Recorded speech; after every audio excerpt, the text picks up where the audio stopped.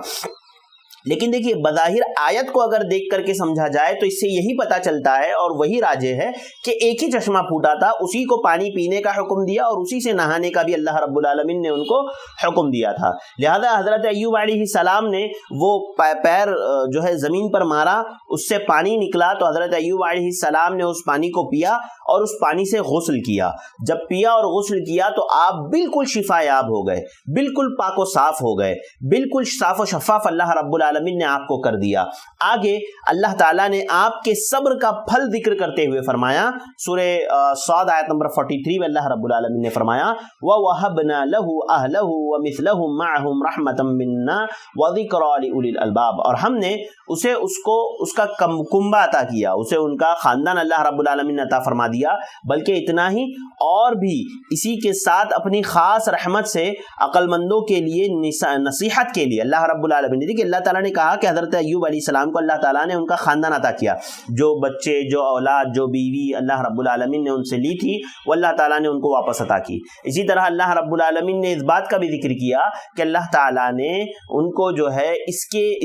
جتنا اللہ تعالیٰ نے لیا تھا وہ پورا کا پورا واپس کیا، مزید اپنی رحمت سے اللہ تعالیٰ نے ان کو دیا تاکہ غور کرنے والوں کے لیے نشانی ہو، عقل مندوں کے لیے نصیحت ہو، جاننے والوں کے لیے نصیحت ہو۔ لہذا اللہ رب العالمین نے حضرت ایوب علیہ السلام کو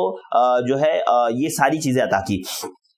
اور اگلی آیت نمبر 44 میں اللہ رب العالمین نے اس بات کا ذکر کیا کہ ایوب علیہ السلام نے قسم کھائی تھی، اس قسم کا ذکر اللہ رب العالمین نے کرتے ہوئے فرمایا وَخُذْ بِيَدِكَ ضِغْثًا فَاضْرِب بِهِ وَلَا تَحْنَثْ وَإِنَّا وَجَدْنَاهُ صَابِرًا نِعْمَ الْعَبْدُ إِنَّهُ أَوَّابٌ۔ اللہ رب العالمین نے کہا کہ اپنے ہاتھوں میں تنکوں کی ایک مٹھی جھاڑو لے لو، یعنی جھاڑو کی جو کاڑیاں ہوتی ہے، تنکے جو ہوتے ہیں جھاڑو کے، آپ نے دیکھا ہوگا پہلے کے جو جھاڑو ہوتے تھے تو اس میں ایسے ایک ایک تنکے ہوتے تھے، ایک ایک جھاڑ کے ایک ایک حصے ہوتے تھے، لہذا ان تنکوں کا ایک جھاڑو لیجئے اللہ رب العالمین نے کہا اور اس سے ماریے، مار کر کے اپنی قسم کو سچ کر دکھائیے، اپنے قسم کے خلاف نہ کیجئے۔ اور ہم نے جو ہے ایوب علیہ السلام کے تعلق سے اللہ تعالیٰ نے کہا انا وجدناہ صابرا، کہ ہم نے حضرت ایوب کو صبر کرنے والا پایا، نعم العبد انہ اواب، وہ بڑا نیک بندہ تھا اور بڑی ہی رغبت رکھنے والا تھا۔ اب یہ واقعہ کیا ہے، جھاڑو کے تنکوں کا کیا معاملہ ہے؟ تو دیکھیے اہل تفسیر نے اس بات کا ذکر کیا ہے کہ حضرت ایوب علیہ السلام جب بیمار تھے تو اپنی بیوی کی کسی ایک حرکت کی وجہ سے وہ ناراض ہو گئے تھے، اپنی بیوی کی جو ان کی خدمت کر رہی تھی اس کی کسی وجہ سے وہ ناراض ہو گئے تھے اور انہوں نے یہ قسم کھائی تھی کہ میں ٹھیک ہو جاؤں گا تو تجھے 100 کوڑے لگواؤں گا، تجھے 100 کوڑے لگاؤں گا۔ جب حضرت ایوب علیہ السلام ٹھیک ہو گئے تو وہ بیوی جو حضرت ایوب علیہ السلام کی خیرخواہ تھی، غم گسار تھی، آپ کی تکلیفوں میں آپ کا ساتھ دینے والی تھی، آپ کی مشکلوں میں آپ کا ساتھ دینے والی تھی، اللہ رب العالمین نے اس بات کا حکم دیا کہ ایوب نے جو قسم کھائی ہے، ایک کام کرو، 100 تنکے لے کر کے اسی تنکوں کی جھاڑو سے ایک مرتبہ مارو تو تمہاری قسم پوری ہو جائے گی۔ اللہ تعالیٰ نے آپ کی بیوی پر رحم کیا اور ان کے ساتھ شفقت کا معاملہ کرتے ہوئے اس بات کا حکم دیا کہ 100 کوڑے نہ مارے جائیں بلکہ وہ جھاڑو 100 تنکوں کی جھاڑو لے کر کے ایک مرتبہ مار دیا جائے تو وہ 100 کوڑے کے برابر ہو جائے گی۔ لہذا حضرت ایوب علیہ السلام نے ایسے ہی کیا، آپ کی قسم بھی پوری ہو گئی اور جو ہے حضرت ایوب علیہ السلام کی بیوی کو جو ہے کسی قسم کی تکلیف اور پریشانی بھی نہیں ہوئی۔ اسی طرح مزید اللہ رب العالمین نے آپ کو انعامات سے نوازا۔ پتہ ہے حضرت ایوب علیہ السلام وہ نبی ہے جن کے اوپر سونے کی بارش ہوئی، سونے کی ٹڈیوں کی بارش ہوئی۔ سوچیے آج کے دور میں ہمارے یہاں ہو تو کیا حال ہوگا ہمارا، ہاں، سونے کی جو ٹڈیاں تھیں نا اس کی بارش حضرت ایوب علیہ السلام کے اوپر ہوئی جب وہ غسل کر رہے تھے۔ اللہ کے نبی صلی اللہ علیہ وسلم نے فرمایا، صحیح بخاری کی روایت ہے، حدیث نمبر 279، جس میں حضرت ابو ہریرہ رضی اللہ تعالیٰ عنہ راوی حدیث بیان فرماتے فرماتے ہیں عن النبی صلی اللہ علیہ وسلم قال بین ایوب یغتسل عریانا فخر علیہ جراد من ذهب. حضرت ابو ہریرہ کہتے ہیں کہ اللہ کے نبی صلی اللہ علیہ وسلم نے فرمایا کہ حضرت ایوب علیہ السلام غسل کر رہے تھے بلا کپڑوں کے, ننگے غسل کر رہے تھے بغیر کپڑوں کے, تو اللہ رب العالمین نے ان کے اوپر ٹڈیوں کی بارش جو ہے نازل فرمائی, سونے کی ٹڈیوں کی بارش اللہ رب العالمین نے گرائی, اور سونے کی ٹڈیاں آسمان سے ان پر اللہ رب العالمین نے برسائی. فجعل ایوب یحتثی فی ثوبی, تو حضرت ایوب علیہ السلام جلدی جلدی اس کو اپنے کپڑے میں سمیٹنے لگے. دیکھیے آپ کہیں جو ہے چلے جائیے جہاں پر بہت سارے زمین پر پیسے پڑے ہو یا پیسے گر رہے ہو, تو ظاہر سی بات ہے آپ نے دیکھا ہوگا بہت جگہوں پر اس طرح کے ویڈیوز بھی آتے ہیں کہ کوئی پیسہ ایسا اڑا رہا ہے اور لوگ اس کو سمیٹ رہے ہیں, کیونکہ انسان کی چاہت ہوتی ہے. اسی لیے اللہ کے نبی صلی اللہ علیہ وسلم نے کہا نا کہ بنی آدم کا پیٹ صرف اور صرف مٹی بھر سکتی ہے, ما ملأ بطن ابن آدم الا التراب, کہ ابن آدم کا پیٹ صرف اور صرف مٹی بھر سکتی ہے. اگر اسے ایک احد پہاڑ کے برابر سونا دے دیا جائے نا تو وہ دوسرے کی خواہش کرے گا, دوسرا دے دیا جائے تو تیسرے کی خواہش کرے گا. آج آپ سوچ رہے ہو آپ کے پاس 1 لاکھ روپے مل جائے گا تو بہت اچھا ہوگا, پھر 1 مل جائے گا 1 لاکھ مل جائے گا تو آپ خواہش کرو گے 1 کروڑ کی, 1 کروڑ آپ کو مل جائے گا تو آپ خواہش کرو گے, اور 10 کروڑ ملے ہوتے تو اور مزہ آتا, پھر 10 کروڑ بھی آپ کو مل جائیں گے تو آپ خواہش کرو گے 100 کروڑ کی, کہ 100 کروڑ ملے ہوتے تو مزہ آتا. لہذا یہ خواہش, یہ انسان کی چاہت یہ بڑھتی جاتی ہے. لہذا حضرت ایوب علیہ السلام چونکہ نبی تھے لیکن تھے تو انسان ہی نا, حضرت ایوب نبی تو تھے لیکن ساتھ ہی ساتھ انسان بھی تھے. لہذا وہ جو ہے آپ جو ہے ٹڈیوں کو سمیٹنے لگے اپنے کپڑوں میں, تو اللہ رب العالمین نے حضرت ایوب کو ندا لگائی. جب سونے کی ٹڈیاں آسمان سے برسی حضرت ایوب کے اوپر تو کپڑوں میں سمیٹنے لگے, اپنے کپڑوں میں بھر بھر کر کے اٹھانے لگے. اللہ رب العالمین نے کہا فناداہ ربہ, اللہ رب العالمین نے پکارا اور کہا کہ اے ایوب کیا ہم نے تمہیں اس سے بے نیاز نہیں کیا تھا, کیا ہم نے تمہیں ان پیسوں سے, مال سے, دولت سے, جائیداد سے کیا تمہیں ہم نے بے نیاز نہیں کیا تھا؟ تو حضرت ایوب علیہ السلام نے فرمایا بلا وعزتی کا, اے اللہ رب العالمین یقیناً تو نے مجھے بے نیاز کیا تھا تیری عزت کی قسم. لیکن آگے فرمایا ولیکن لا اغنی بی عن برکتی کا, لیکن اے اللہ رب العالمین میں تیری برکت سے تو بے نیاز نہیں ہو سکتا نا, یہ تو تیری برکت ہے جو تو مجھے دے رہا ہے. لہذا اللہ رب العالمین نے حضرت ایوب علیہ السلام کے اوپر آسمان سے سونے کی ٹڈیوں کی بارش نازل فرمائی اور حضرت ایوب نے اس کو جمع کیا. دیکھیں صبر کا یہ پھل ہوتا ہے, انسان جب مشکلات میں گھرا ہو, پریشانیوں میں گھرا ہو اور وہ صبر کرے نا تو اللہ تعالیٰ اس کو نعم البدل عطا کرتے. انشاءاللہ آگے جب اس کے دروس اور عبر پہ میں بات کروں گا تب انشاءاللہ آپ کو بتاؤں گا کہ کس طرح سے اللہ رب العالمین صبر کا بہترین پھل دیتا ہے. کہتے ہیں نا صبر کا پھل میٹھا ہوتا ہے, یقیناً ہوتا ہے. اگر حقیقت میں انسان صبر کر لے اور صحیح طریقے سے صبر کرے جیسے کرنا چاہیے تو ایسی صورت میں اللہ رب العالمین اس کو جو ہے ضرور بھی ضرور اللہ تعالیٰ اس کو جو ہے نعمت عطا کرتے ہیں, اللہ تعالیٰ اپنی جانب سے اس کو نعمت دیتے ہیں. تو اللہ رب العالمین نے حضرت ایوب علیہ السلام کو ان کے صبر کے بدلے میں بہت ساری نعمتیں عطا کی. حضرت ایوب علیہ السلام, دیکھیں قرآن مجید میں اللہ حضرت ایوب علیہ السلام کا اتنا ہی تذکرہ ملتا ہے, اور اسی طرح صابر اور شاکر کے طور پر اللہ رب العالمین کا بندہ, صابر شاکر بندے کے طور پر آپ کا تذکرہ ملتا ہے. اہل مورخین نے, اہل تاریخ نے, امام جریر وغیرہ نے اس بات کا ذکر کیا ہے کہ حضرت ایوب علیہ السلام کی جب وفات ہوئی تو آپ کی عمر جو ہے 93 سال تھی. البتہ واللہ عالم, لیکن پہلے کے لوگوں کی عمریں کافی لمبی ہوا کرتی تھی. باقی واللہ عالم اہل علم نے اس بات کا ذکر کیا, اس کی کوئی صراحت اور کوئی جو ہے, لیکن المنتظم فی التاریخ الامم والملوک میں جو صاحب کتاب ہے انہوں نے یہ بات کہی ہے کہ اس سے زیادہ تھی, یعنی 100 سے زیادہ عمر حضرت ایوب علیہ السلام نے پائی تھی. جب حضرت ایوب علیہ السلام کی وفات کا وقت آیا تو آپ نے اپنے بعد اپنے بیٹے حومل کو نصیحت کی اور ان کو جو ہے اپنا جو ہے جانشین مقرر کیا. لیکن بعد اہل علم نے کہا کہ نہیں, اس کے بعد آپ نے اپنے بیٹے بشر بن ایوب کو اپنا جانشین مقرر کیا, اور اسی کو, انہی کو, بشر بن ایوب ہی کو اہل علم نے ذوالکفل کہا ہے, اور کہا کہ یہی ذوالکفل ہے. واللہ عالم, اس کا کوئی ثبوت, کوئی صراحت کتاب و سنت سے نہیں ملتی ہے, البتہ بعض اہل علم نے اس بات کا ذکر کیا ہے. تو یہ تھا حضرت ایوب علیہ السلام کا تذکرہ جو میں نے آپ کے سامنے رکھا. آئیے حضرت ایوب کی زندگی سے حاصل ہونے والے دروس اور عبر پر ایک مرتبہ نظر ڈال لیتے ہیں. سب سے پہلی جو نصیحت, عبرت ہمیں حاصل ہوتی ہے حضرت ایوب علیہ السلام کی زندگی سے, وہ